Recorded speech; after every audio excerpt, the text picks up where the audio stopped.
Hello everyone, I Sravanti Bhattacharya. Today I'll discuss one another topic of musculoskeletal system, that is gout.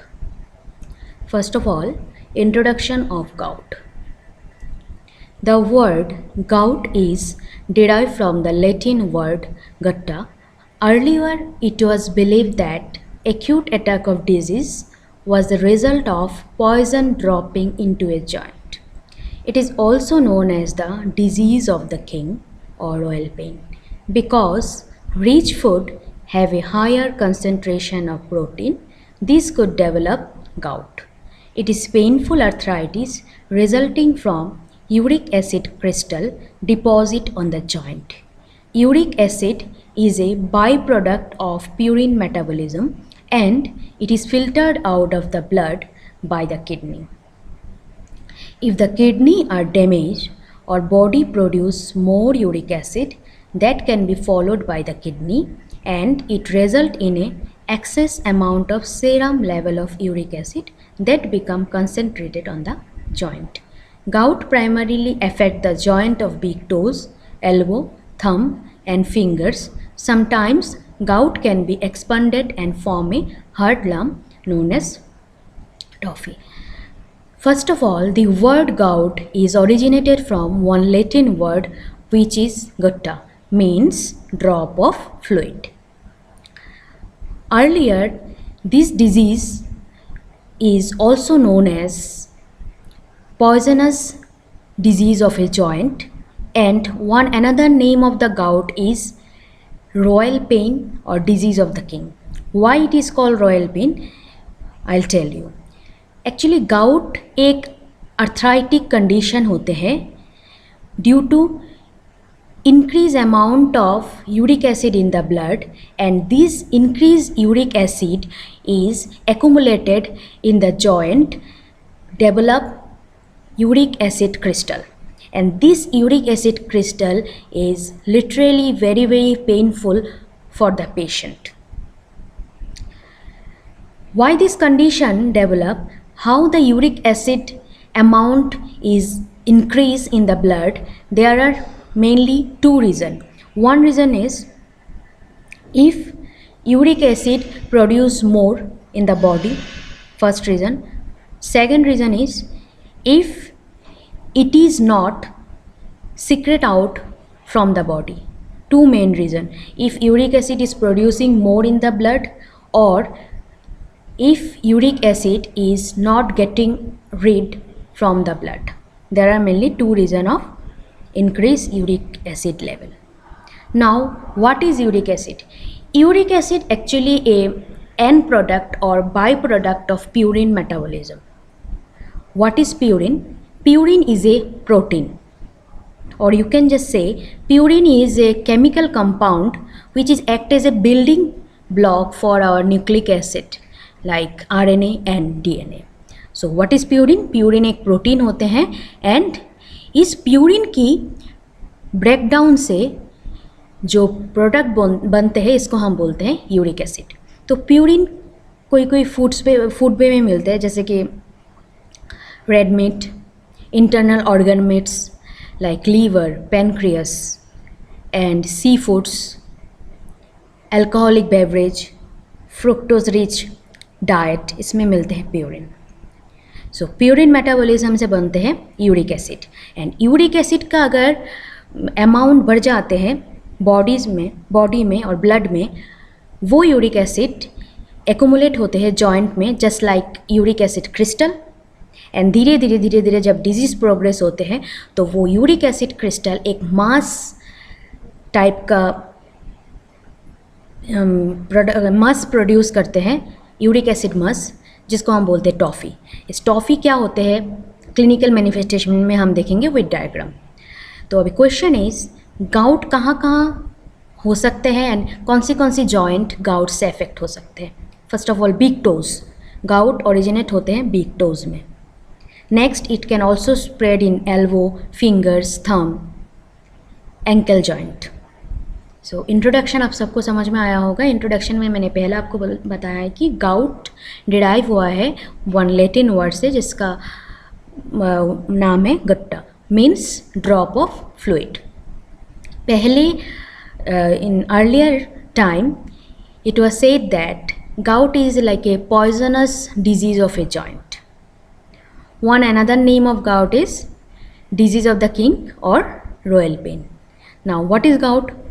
Gout is a painful arthritic condition of a joint resulting from deposition of uric acid crystal in the joint. सो एक painful arthritic condition होते हैं जब uric acid का amount बढ़ जाते हैं blood में and वो यूरिक एसिड जॉइंट्स में जस्ट लाइक क्रिस्टल की तरह डिपॉजिट हो जाते हैं. इसको हम बोलते हैं गाउट. कौन सी जॉइंट्स में हो सकते हैं? मेनली बिग टो में होंगे, उसके बाद एल्बो, थम्स, फिंगर्स में हो सकता है. That's all about introduction. Now definition of gout. Definition: it is a form of inflammatory arthritis that develop in some people who have high level of uric acid in the blood.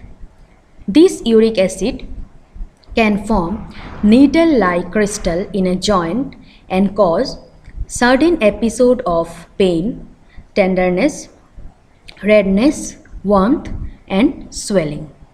So definition is, it is one kind of inflammatory arthritis of joint that develop from high level of uric acid in the blood, and this uric acid accumulated in the joint and form needle-like crystal, and this condition is very painful for the patient.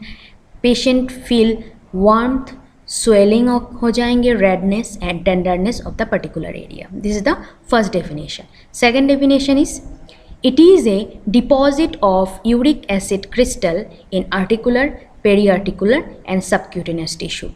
So second definition denotes that whenever the disease progress, this crystal will develop or will spread in the articular area, articular cartilage area, periarticular area, subcutaneous tissue, ligaments.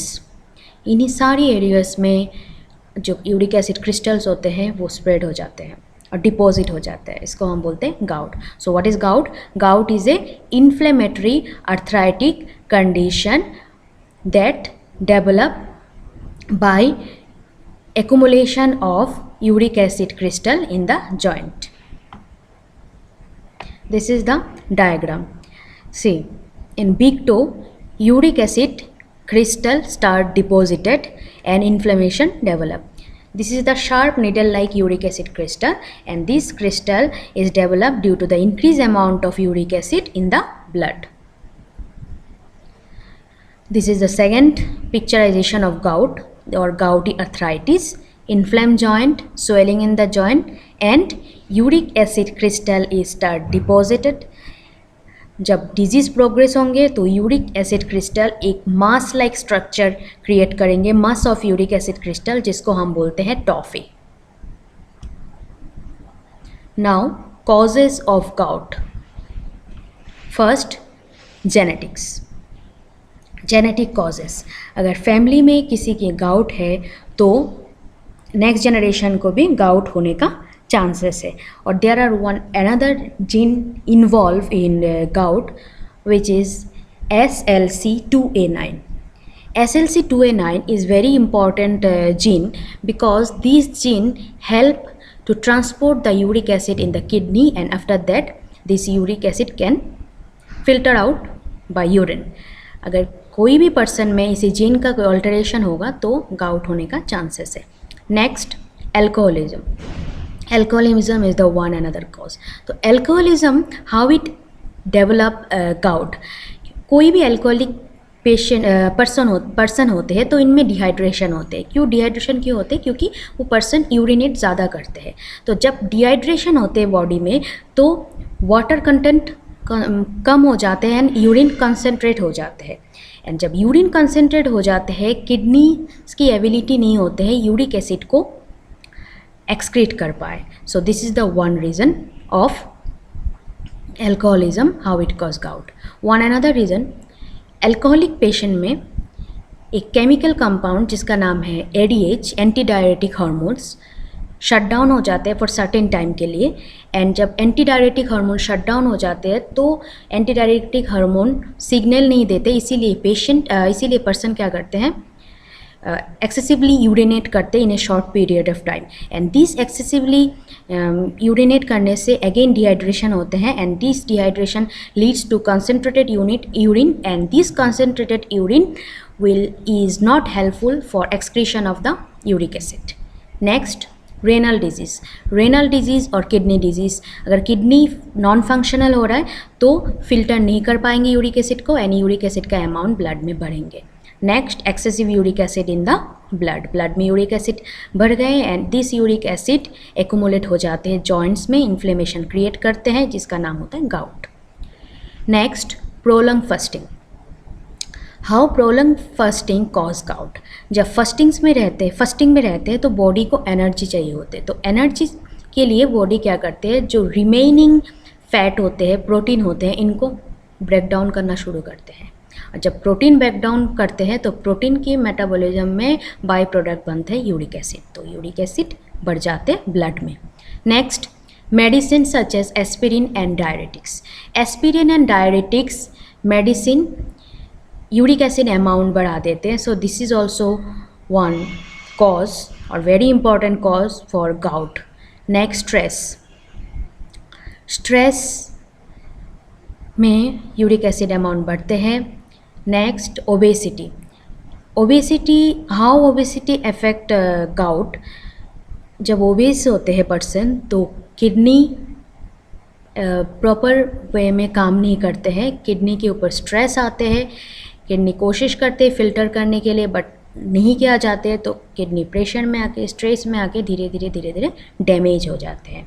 So this is the one another cause of gout. तो first cause is genetic. तो genetic में हमने एक jeans के बारे में पढ़े थे, SLC2A9, and this genes is very important to transport the uric acid in the kidney, and this uric acid will excrete out by the urine. अगर इसी जीन्स का अल्टरेशन हो जाते हैं तो पेशेंट में चांसेस है गाउट होने का.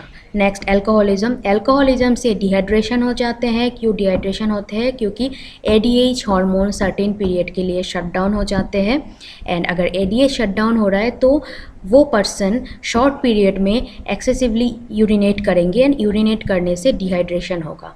अगर डिहाइड्रेशन हो रहा है तो यूरिन कंसनट्रेट हो जाएंगे, एंड किडनी के लिए पॉसिबल नहीं होता है इस टाइम में यूरिक एसिड को एक्सक्रीट करना. नेक्स्ट, रेनल डैमेज से यूरिन फिल्टर आउट नहीं हो पाते हैं तो यूरिक एसिड का एक्यूमुलेशन हो जाते हैं ब्लड में. Next, excessive uric acid in blood. Next, prolong fasting में बॉडी को एनर्जी चाहिए होता है, तो एनर्जी के लिए जो एग्जिस्टिंग प्रोटीन फैट प्रेजेंट रहेंगे वो प्रोटीन एंड वो फैट का ब्रेकडाउन शुरू होगा, एंड इसी ब्रेकडाउन से जो बाई प्रोडक्ट आएंगे, this is uric acid, and obviously this uric acid will increase in the blood. Next, medicines such as aspirin and diuretics. This medicine is not at all good for everyone क्योंकि इसमें uric acid का amount बढ़ते हैं. Next, stress में भी body के ऊपर load आते हैं, and it will develop gout. Obesity kidney के ऊपर इफेक्ट करते हैं, तो जितने ओबेस होंगे इतना किडनी का फंक्शन कम होना शुरू होगा. सो किडनी का फंक्शन कम होंगे तो वेस्ट मटेरियल एक्सक्रीट नहीं हो पाएंगे. See, this is one diagram how protein rich diet is affecting the kidney and क्यों किडनी रिमूव नहीं कर पाते. This is all left hand side high purine foods and beverage, high protein rich diet जैसे कि red meat हो गया, liver, pancreas, this sea foods जैसे sardines, alcoholic beverage specially beer. This protein affect the kidney, and kidney excrete नहीं कर पाते हैं और वो क्या करते हैं, ब्लड में बढ़ जाते हैं एंड धीरे धीरे जॉइंट्स में जाके इफेक्ट करते हैं. Now, pathophysiology of gout.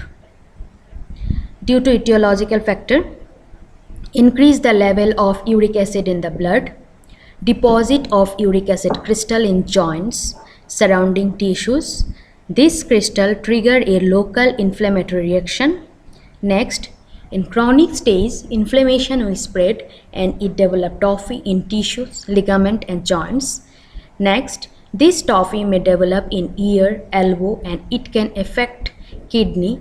Those result in renal stone as well as this tophi can cause joint stiffness and pain. First of all, etiological factor. Main etiological factor is purine rich diet. तो purine rich diet से जब purine का breakdown होगा तो uric acid बनते हैं and this uric acid का amount अगर ज़्यादा बढ़ जाते हैं तो वो एक्सक्रीट नहीं हो पाते हैं, इसका लेवल ब्लड में बढ़ जाते हैं. This uric acid sodium ion के साथ जुड़ जाते हैं एंड जुड़ने के बाद सोडियम यूरेट क्रिस्टल बनाते हैं and this sodium urate crystal certain period के लिए, शॉर्ट पीरियड के लिए सबक्यूटेनियस टिश्यूज़ के नीचे रहते हैं, स्किन अंडर द स्किन रहते हैं एंड इसी टाइम में WBC और हमारी इम्यून सिस्टम एक्टिव होते हैं एंड एक्टिव होने के बाद वो साइट में जाते हैं एंड यूरेट क्रिस्टल के साथ फाइट करना शुरू करते हैं एंड जब फाइट होते हैं तब इन्फ्लेमेटरी रिएक्शन शुरू होते हैं and this inflammatory reaction chronic stage में जाके टॉफ़ी डेवलप करते हैं. Toffee is the mass of uric acid crystal and this toffee ligaments and joints में स्प्रेड होंगे एंड धीरे धीरे वो और भी डिफरेंट एरिया में डेवलप हो सकते हैं. लाइक ईयर में डेवलप हो सकते हैं, लाइक टंग में डेवलप हो सकते हैं, कार्टिलेजेस में डेवलप हो सकते हैं, एल्बो में डेवलप हो सकते हैं. अगर यूरिक एसिड क्रिस्टल किडनी में एक्यूमुलेट हो गया तो कैल्शियम स्टोन क्रिएट कर सकते हैं and this is not at all good for the patient and patient को बहुत पेन भी फील होता है. सो पैथोफिजियोलॉजी में first of all etiological factor में purine rich diet and purine की ब्रेकडाउन से हो गए uric acid and this uric acid sodium ion के साथ लिंक हो जाते हैं एंड सोडियम यूरेट क्रिस्टल बनाते हैं and sodium urate crystal joints में, सराउंडिंग टिश्यूज़ में डिपॉजिट होते हैं. जब भी डिपॉजिट होते हैं तो हमारे बॉडी के जो इम्यून सिस्टम है वो एक्टिव होते हैं एंड इन्फ्लेमेटरी रिएक्शन को ट्रिगर करते हैं and in chronic stage this inflammation spread होते हैं लिगामेंट्स में एंड दिस क्रिस्टल एक्यूमुलेट होकर मस बन जाते हैं जिसको हम बोलते हैं टॉफ़ी. येलो वाइट कलरेशन का टॉफ़ी क्रिएट होते हैं एंड दिस टॉफ़ी धीरे धीरे डिफरेंट बॉडी पार्ट में भी डेवलप हो जाते हैं and this is very painful condition for the patient. से synovial fluid, membrane swell, inflame joint, uric acid crystal develop हो चुका है and this is create one mass like structure जिसको हम बोलते हैं tophi. Now stages of gout. There are total 4 stages of gout. First is asymptomatic hyperuricemia. Second, acute gout or gout attack. Third, chronic gout. And fourth one is advanced chronic tophaceous gout. First, asymptomatic hyperuricemia. Asymptomatic hyperuricemia, इससे word से आपको पता चल रहा है asymptomatic मतलब symptoms, gout की जो सिम्टम्स होते हैं वो हम देखेंगे नेक्स्ट स्लाइड में. वो सिम्टम्स नहीं अराइज होंगे बट यूरिक एसिड का लेवल ब्लड में ऑलरेडी बढ़ चुका होगा एंड थोड़ा क्रिस्टल भी बनना शुरू होगा. सो देखते हैं. It is the period prior to the first gout attack. There are no symptoms but uric acid level are high and crystal are forming in the joint. So first gout attack के पहले जो stage आते हैं इसका नाम है asymptomatic hyperuricemia. There are no symptom but uric acid level high होंगे and crystal forming शुरू हो जाएगा joint में. This is the first stage, asymptomatic hyperuricemia. Next, acute gout or gout attack. This is the second stage. This stage कभी भी create हो सकता है, रेंडमली डेवलप हो सकते हैं एंड 1 वीक के लिए 2 वीक के लिए रहते हैं. पेशेंट का पेन कभी कभी एक टाइम में होता है, कभी कभी फ्यू टाइम बार बार रिपीट होते हैं एंड मेनली जो इम्पॉर्टेंट थिंग है वो इस स्टेज में पेशेंट का जो पेन होता है वो फर्स्टली मॉर्निंग में शुरू होता है एंड 24 to 48 आवर्स तक पीक लेवल में पेन रहता है एंड दिस पेन लास्ट होते हैं 1 to 2 वीक्स के लिए, धीरे धीरे धीरे धीरे एज ए इंटरवल। कभी कभी पेशेंट को इतना ज़्यादा पेन होता है कि नाइट टाइम में भी पेशेंट सीवियर पेन सफ़र करते हैं एंड द पर्टिकुलर एरिया, अगर बिग टो में गाउट हुआ है तो बिग टो बहुत ज़्यादा सेंसिटिव होते हैं प्रेशर से। अगर कोई लिनेन भी टच होते हैं बिग टो में या कोई भी पर्टिकुलर एरिया में जिसमें गाउट हुआ है तो पेशेंट को बहुत ज़्यादा पेन फील होता है। इस गाउट अटैक में जो ड्यूरेशन होता है सेवरल मंथ और ईयर्स, 6 महीने के बाद भी एक गाउट अटैक हो सकता है, 1 साल बाद भी एक गाउट अटैक हो सकता है। मेन थिंग है कोई परमानेंट जॉइंट डैमेज नहीं होता, permanent joint damage acute gout में नहीं होते। फर्स्ट स्टार्ट होते हैं बिग टो में एंड उसके बाद नी और एंकल जॉइंट को अफेक्ट करते हैं। पेशेंट को स्वेलिंग एंड रेडनेस फील होता है। सो एक्यूट गाउट अटैक और गाउट अटैक कभी भी हो सकता है। पेन शुरू होता है पेशेंट का मॉर्निंग में होते हैं एंड पीक लेवल होते हैं 24 to 48 आवर्स के। कभी कभी नाइट टाइम में भी पेशेंट को ज़्यादा पेन शुरू होता है एंड जो पर्टिकुलर एरिया है उस area is sensitive for pain. And दोनों गाउट अटैक में टाइम ड्यूरेशन होते हैं 6 month to years, 6 month, 3 month, 4 month, whatever। इसमें कोई जॉइंट डैमेज परमानेंटली नहीं होते हैं, मेनली बिग टो इफेक्ट हो रहा है एंड नी और एंकल जॉइंट भी इफेक्ट होते हैं। Next chronic gout attack. Chronic gout attack means अगर यूरिक एसिड का लेवल बहुत ज़्यादा दिन से हाई रहते हैं ब्लड में and repeatedly acute gout attack होते हैं पेशेंट में, तो इस कंडीशन को हम क्रॉनिक गाउट अटैक बोल सकते हैं।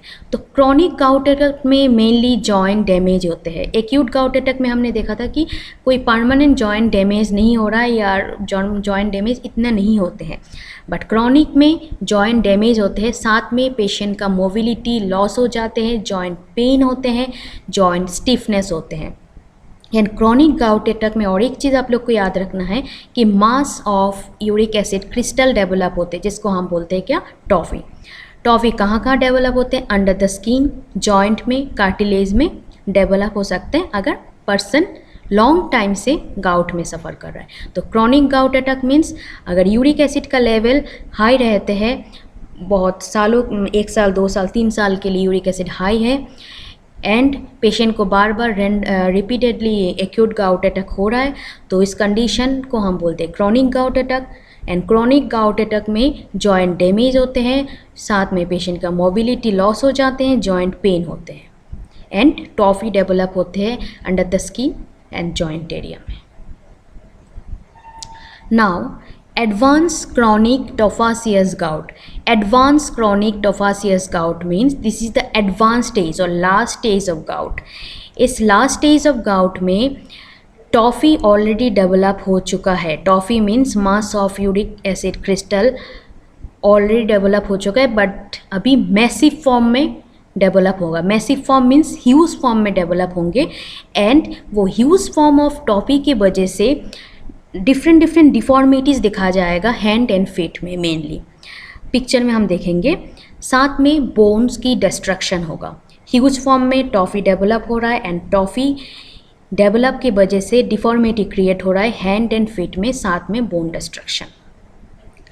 टॉफ़ी कौन से एरिया में डेवलप होंगे, आर्टिकुलर कार्टिलेज में डेवलप हो सकते हैं, below the articular cartilage area जिसको हम बोलते हैं सबकॉन्ड्रल एरिया, साइनोवियल मेम्ब्रेन में डेवलप हो सकते हैं, कैप्सूल्स में जो हमारे जॉइंट्स को प्रोटेक्ट करके रखते हैं, कैप्सूल्स में, टेंडन्स में एंड पर्टिकुलर टिश्यूज़ में भी डेवलप होते हैं massive tophi, as well as eyelids, cartilage, cornea, tongue and vocal cord also may suffer from this advanced chronic tophaceous gout.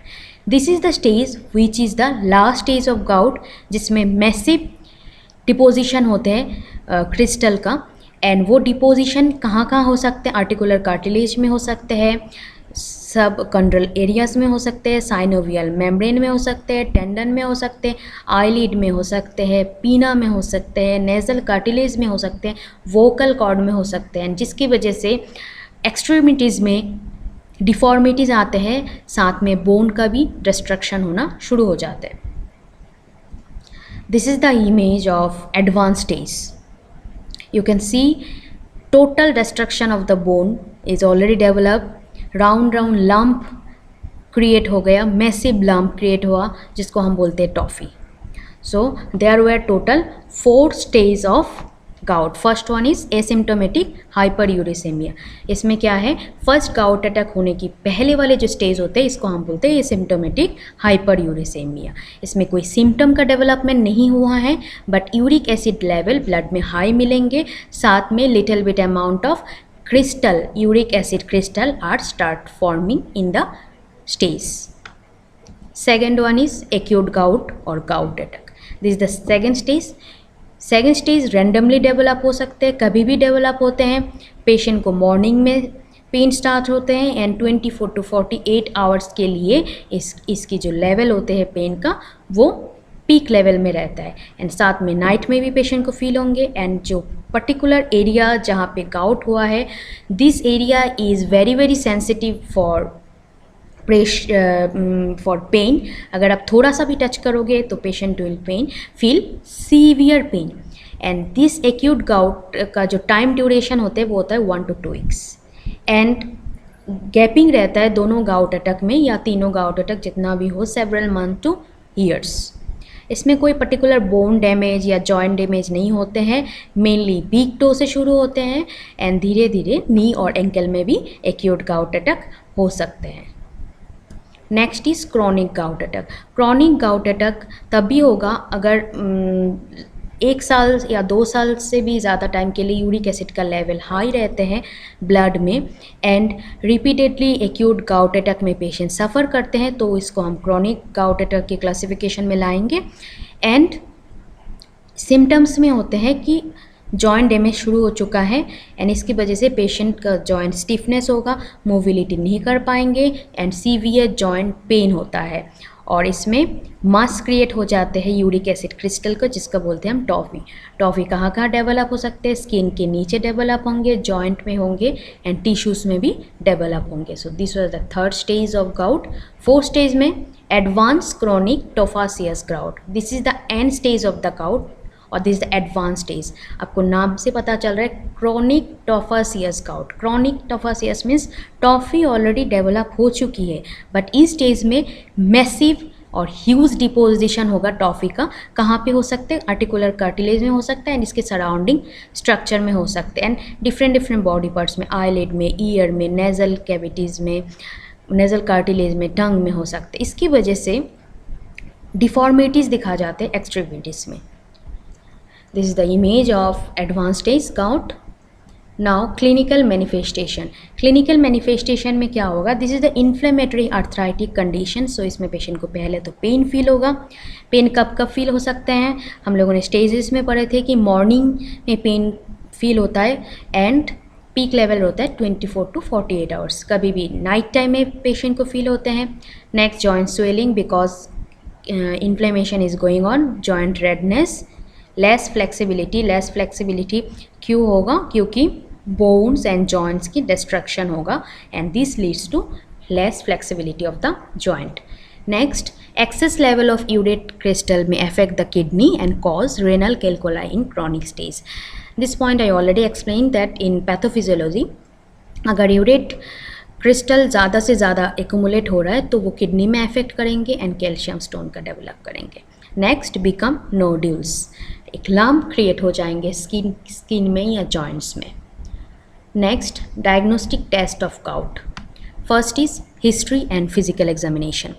Second, synovial fluid analysis. Third, X-ray or other radiological examination shows that joint and other soft tissue inflammation. Fourth, uric acid level in blood. Next, CBC. Next, C-reactive protein. History and physical examination. As a nurse, what history we can collect from the patient? We can overall observe the patient and assess patient present condition. अगर pain feel हो रहा है तो pen कब feel होता है, what is the location of pain, stiffness हो रहा है जॉइंट में, टेंडरनेस हुआ है, रेडनेस हुआ है, स्वेलिंग हुआ है, क्या कंडीशन है, वो हम हिस्ट्री से कलेक्ट कर सकते हैं। हिस्ट्री में हम और डाइट पैटर्न चेक कर सकते हैं, क्या ज़्यादा rich food, protein rich diet ले रहे थे पेशेंट पहले, या क्या पेशेंट अल्कोहलिक है, या फैमिली में किसी का है history of gout, as well as हम ट्रॉमेटिक इंसिडेंट है फैमिली में किसी का, वो भी हम चेक कर सकते हैं। Next physical examination, physical examination में head to toe examination and साथ में ऑर्थोपेडिक डिवाइस से हम बोन की कंडीशन क्या है वो चेक करेंगे। रेंज ऑफ मोशन परफॉर्म करने के लिए बोलेंगे, अगर स्टिफनेस फील होते हैं तो इसके लिए प्रॉपर ट्रीटमेंट दिया जाएगा। Next synovial fluid analysis, synovial fluid analysis बहुत ज़्यादा इंपॉर्टेंट होते हैं गाउट के लिए, क्योंकि this is also known as joint fluid analysis और एसेसिंग द फ्लूइड। इसी फ्लूइड में यूरिक एसिड क्रिस्टल पाया जाएंगे। So this synovial fluid is very very essential to identifying the uric acid crystal in synovial fluid. Next, X-ray or other radiological examination shows the joint and soft tissue inflammation. Already inflammation शुरू हो चुकी है. This can be diagnosed by the X-ray or other radiological testing. Next, uric acid level in blood. Blood में uric acid level check किया जाएगा। Total normal uric acid level होता है 2.4 to 6 mg/dl in female and for male 3.4 to 7 mg/dl in male. और एक test किया जाता है 24 आवर यूरिन कलेक्शन किया जाता है to check the uric acid in urine, how much uric acid is excreting by the urine for diagnosing this 24 hour urine check. Next CBC में mainly WBC count देखा जाएगा, this because this is the inflammatory condition. Next is C reactive protein, C reactive protein should be less than 10 mg/L, but कभी भी inflammatory condition होते हैं वो C reactive protein का amount बढ़ जाते हैं। Next management for gout, management for gout first of all symptomatic management किया जाएगा, पेन रिलीफ। नेक्स्ट पेशेंट को जितना पॉसिबल है हाइड्रेशन मेंटेन के लिए एजुकेट किया जाएंगे। At least 2 to 3 litre they should drink water, approximately 2 to 3 litre per day. और मेडिसिन में अगर देखा जाए पेन होते हैं पेशेंट को, इन्फ्लेमेशन हो गया तो non steroidal anti inflammatory drugs दिया जाएगा, naproxen, sodium, Brufen. Aspirin is a one side effect, is also called side effect for gout, so आजकल एस्पिरिन नहीं दिया जाता है, but naproxen, sodium and Brufen doctors are prescribing for the patient. Next corticosteroid such as dexamethasone, betamethasone because due to inflammation. Next, uricosuric such as probenecid, colchicine. It's this two drug is very very important important for gout because it lowering the uric acid production, is lowering the uric acid level in the body by getting rid of uric acid or helping the kidney to get rid the uric acid. So uricosuric like probenecid and colchicine mainly acute gout attack में दिया जाते हैं kidney को help करने के लिए, uric acid remove करने में। Next allopurinol chronic gout attack में देते हैं। This is the medicine which block the uric acid production, uric acid production को ब्लॉक करेंगे and reduce blood uric acid level in the body. So chronic gout attack में doctor are prescribing allopurinol, in acute gout attack में they are prescribing colchicine. Now surgical management of gout. First one is removal of tophi. अगर gout massive amount में हो गया और massive disposition of urate crystal in the joint, so it should be removed. Removal के लिए excision किया जाते हैं एंड सिंपली उस क्रिस्टल को रिमूव किया जाते हैं एंड दिस इज़ बहुत माइनर प्रोसीजर्स है, तो this is little bit painful. This is the first management of surgical management of gout. Next, joint fusion surgery. Joint fusion surgery में damage joint को remove करके, damage small joint को remove करके दोनों joint को एक साथ फ्यूज़ किया जाते हैं। इसको हम बोलते हैं joint fusion surgery, so that और दोबारा टॉफ़ी का फॉर्मेशन और यूरिक एसिड का क्रिस्टल की फॉर्मेशन ना हो। एंड फिर जॉइंट फ्यूजन सर्जरी के बाद पेशेंट्स वो पर्टिकुलर जॉइंट्स को मूव नहीं कर पाते हैं। Next, joint replacement surgery.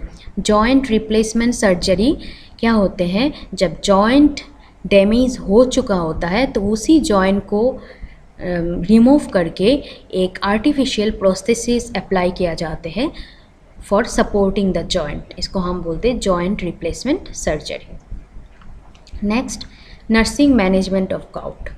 Nursing assessment. Nurse to assess the patient's perception of the disorder and situation, action taken to relieve symptom, plan for treatment and expectation. First assessment is nurse has to assess patient thinking about the disorder. Does patient really understanding the disease condition or not? Does patient has some idea about the symptoms, about the treatment plan, about the prognosis? If he or she doesn't have any idea about the disease condition, as a nurse, our responsibility will be make them understand the disease condition. Next, identifying issues and concern that can be addressed by nursing intervention and through collaboration with other team member to achieving the expected patient outcomes. Identifying issue and concern. Whatever nursing intervention we are planning to perform in this particular joint, first of all we have to identify the issues about this intervention. वो intervention हम apply कर implement कर पाएंगे या नहीं, तो हमें total team member के साथ discuss करना पड़ेगा. Next, the health history and physical assessment focus on current and past symptoms such as fatigue, weakness, pain, stiffness, fever or anorexia, and the effect of this symptom on the patient's lifestyle and self-image. Assessment, physical total history and physical assessment, we have to focus mainly in history. I already spoke that regarding personal history, regarding family history, mainly diet pattern, alcoholic history, everything we have to collect. And physical assessment में will check any pain area, location of the pain, tenderness in the joint, stiffness in the joint, when the pain is occurring. These are the history and physical assessment points. So this point you have to remember for the gout assessment, patient's idea regarding disease condition. We are planning for the patient care, then we have to communicate with our other team members. Next, history collect and physical assessment from the patient. Now, nursing diagnosis. Acute pain related to presence of inflammation in the joint. Next, impaired physical mobility related to presence of joint pain. Next, hyperthermia related to inflammatory process. Next, knowledge deficit about treatment and care at home. Next, impaired skin integrity related to toffee. These are the diagnoses which is linked with the gout. Now, lifestyle changes, or you can say intervention for prevention of gout. First of all, exercise and to maintain a healthy body weight. We as a nurse has to educate the patient to reduce the body weight as much as possible, because obese patient has a chance of damaged kidney. So इसलिए हमें patient को educate करना है body weight maintain करने के लिए. Next, drink plenty of water to help flush uric acid from your system. Approximately 2.5 to 3 liter of water per day patient has to drink for flushing out the waste product. Next, lower calorie intake, especially calories from fat or protein. Avoid sugary drinks or fructose drink, because this fructose can increase the uric acid production in the blood. Next, eat complex carbohydrate. Next, get protein from low fat dairy products.